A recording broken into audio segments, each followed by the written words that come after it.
नमस्ते। Good morning.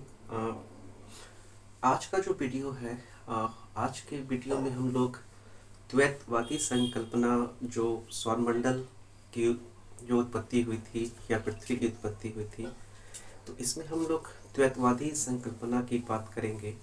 द्वैतवादी संकल्पना में मुख्य रूप से ये कहा गया था कि जो सौरमंडल है, ब्रह्मांड है, उसकी उत्पत्ति दो तारों के द्वारा हुई है। जैसे अद्वैतवादी में था कि एक ही जो आदि द्रव पदार्थ था उससे हुआ है, सौरमंडल की उत्पत्ति जो हुई है एक पदार्थ से हुई है। लेकिन द्वैतवादी संकल्पना में ये है कि सौरमंडल की जो उत्पत्ति है इसमें दो तारों का योगदान है। तो इसमें भी काफ़ी सारे हाइपोथेसिस हैं।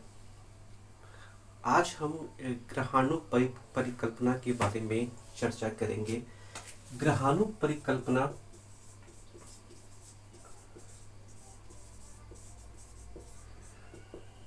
की चर्चा करेंगे, जो कि चैम्बरलिन और मोल्टेन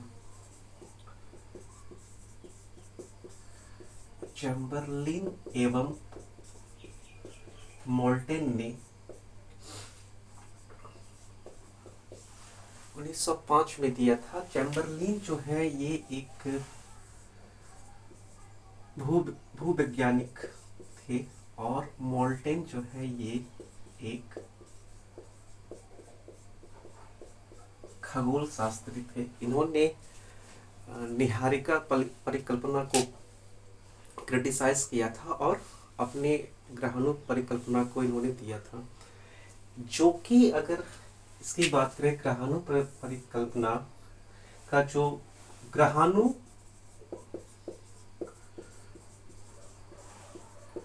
परिकल्पना का मुख्य नियम यह है कि ग्रहों की उत्पत्ति छोटे छोटे ग्रहाणुओं के मिलने एवं गुरुत्वाकर्षण के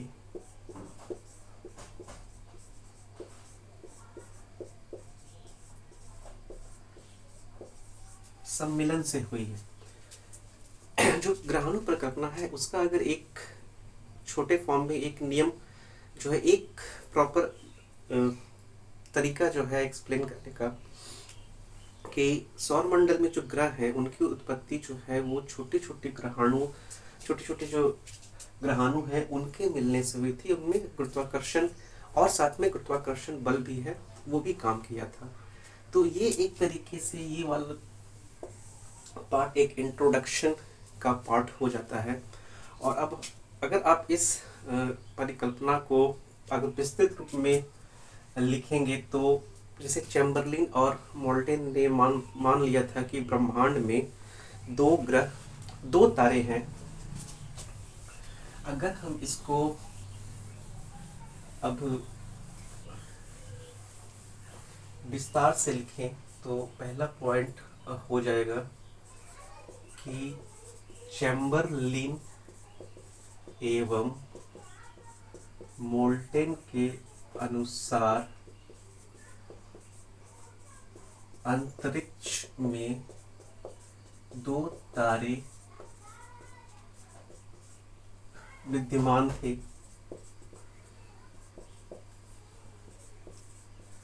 एक तो सूर्य तारा था और दूसरा एक और तारा था जिनको इन्होंने साथी तारा कहा।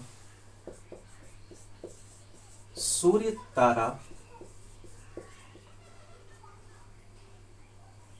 तारा आकार में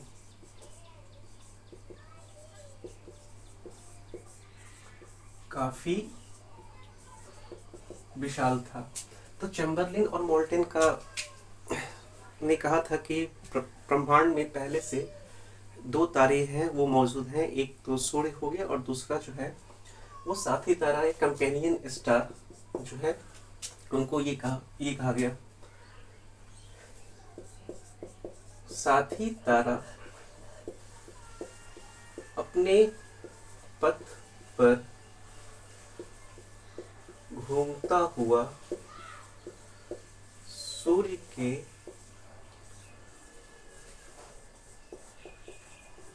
साथी तारा अपने पथ पे घूमता हुआ सूर्य के काफी करीब आया और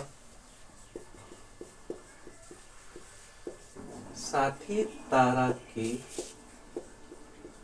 गुरुत्वाकर्षण के कारण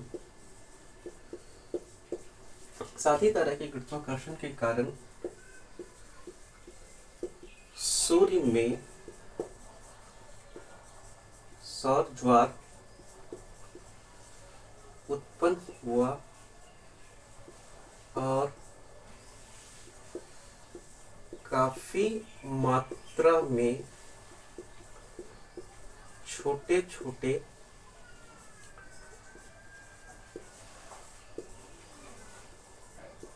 पदार्थ निकले जिन्हें ग्रहाणु कहा गया। तो जब साथी तारा जब साथी तारा अपने ऑर्बिट पे या अपने पथ पे मूव कर रहा था तो वो सूर्य के काफी करीब पहुंचा और पहुंचने के समय साथी तारा से गुरुत्वाकर्षण खिंचाव उत्पन्न होता है और सूर्य से बहुत सारे छोटे छोटे पदार्थ जो है वो बाहर की ओर निकलते हैं जिनको कि ग्रहाणु कहा गया। ये पदार्थ साथी तारा के साथ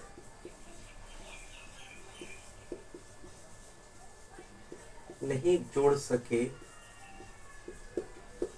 क्योंकि तब तक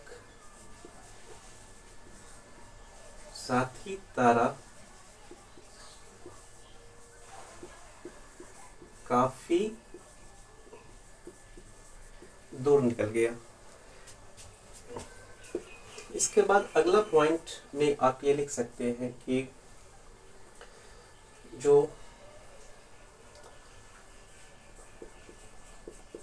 ग्रहाणु सूर्य की तरफ आकर्षित हुए एवं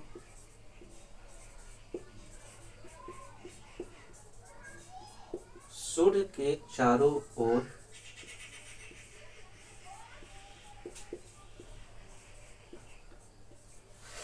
तो ये होता है कि जब साथी तारा जो है वो ग्रेविटेशनल फोर्स के कारण सूर्य से छोटे छोटे पदार्थ निकले जिनको कि ग्रहाणु कहा गया।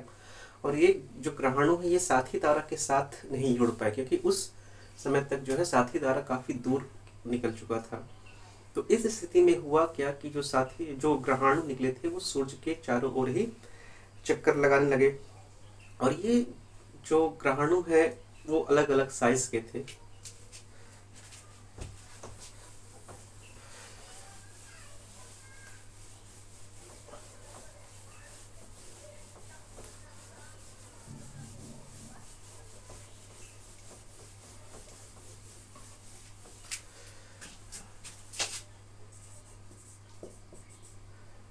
ये ग्रहाणु अलग अलग आकार के थे। बड़े ग्रहाणु ने छोटे ग्रहाणु को अपनी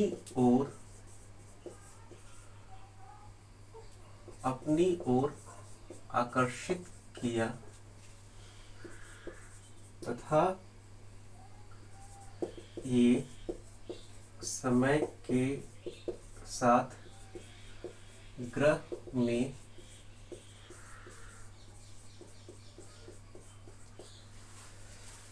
तब्दील हो गए।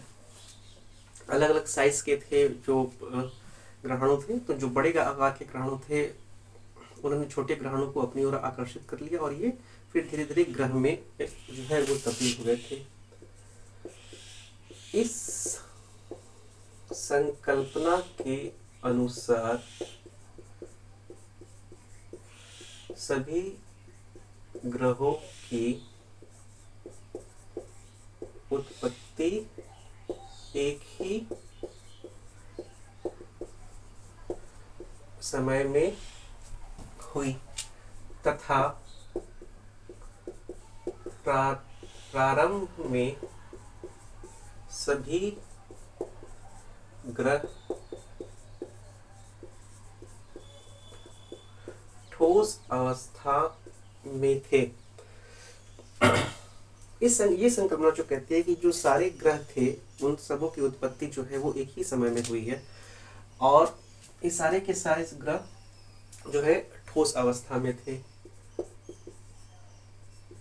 ग्रहाणु के भीतरी भाग में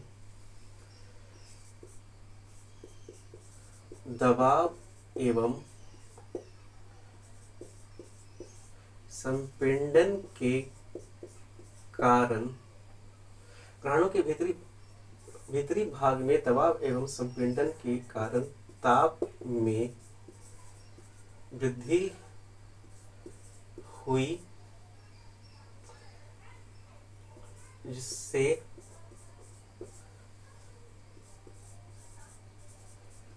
जलवाष्प एवं गैस जो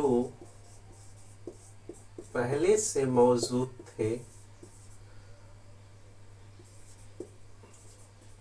वे बाहर आए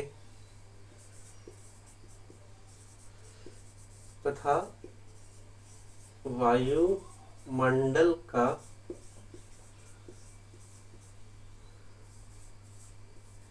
निर्माण हुआ।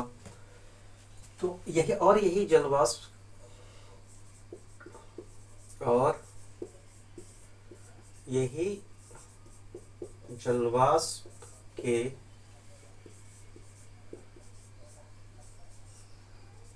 संतृप्त हो जाने के बाद वर्षण के कारण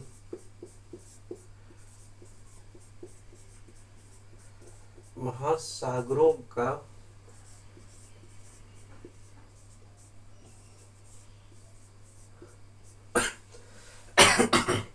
निर्माण हुआ।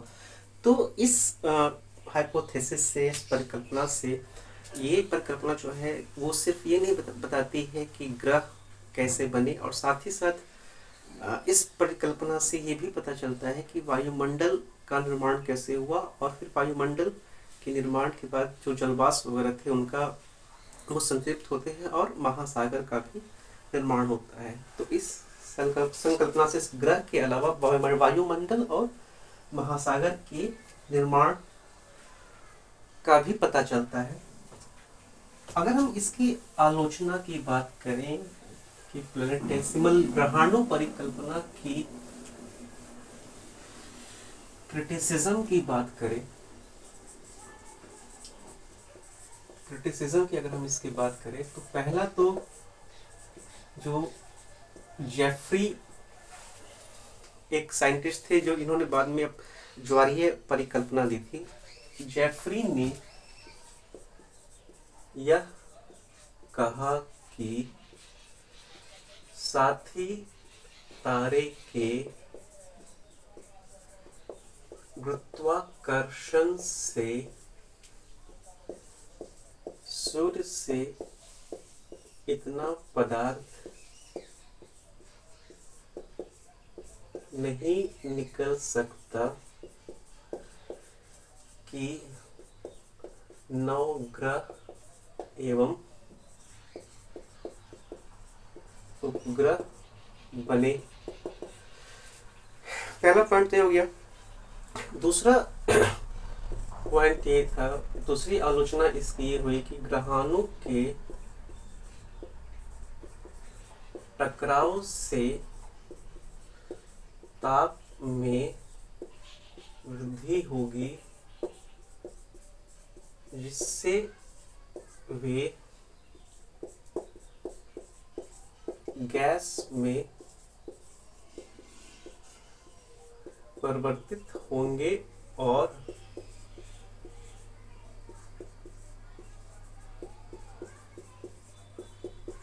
नष्ट हो जाएंगे। दूसरा क्रिटिसिज्म, आलोचना जो इनकी है कि जो ग्रहाणु है उनमें जब टक्कर होगा तो जैसे इसमें बताया गया कि टक्कर के बाद उनकी संख्या में वृद्धि हुई, पर होगा ये कि टक्कर में जब टक्कर होगी तो उसके तापमान में वृद्धि होगी, और तापमान में वृद्धि होगी तो जो ठोस पदार्थ है वो गैस में बदलेगा और वो नष्ट हो जाएगा। तीसरा इसकी आलोचना होती है कि साथी तारा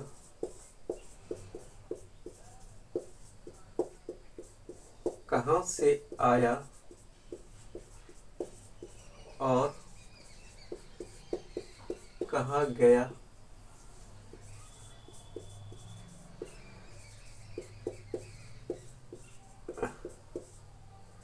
इसका कोई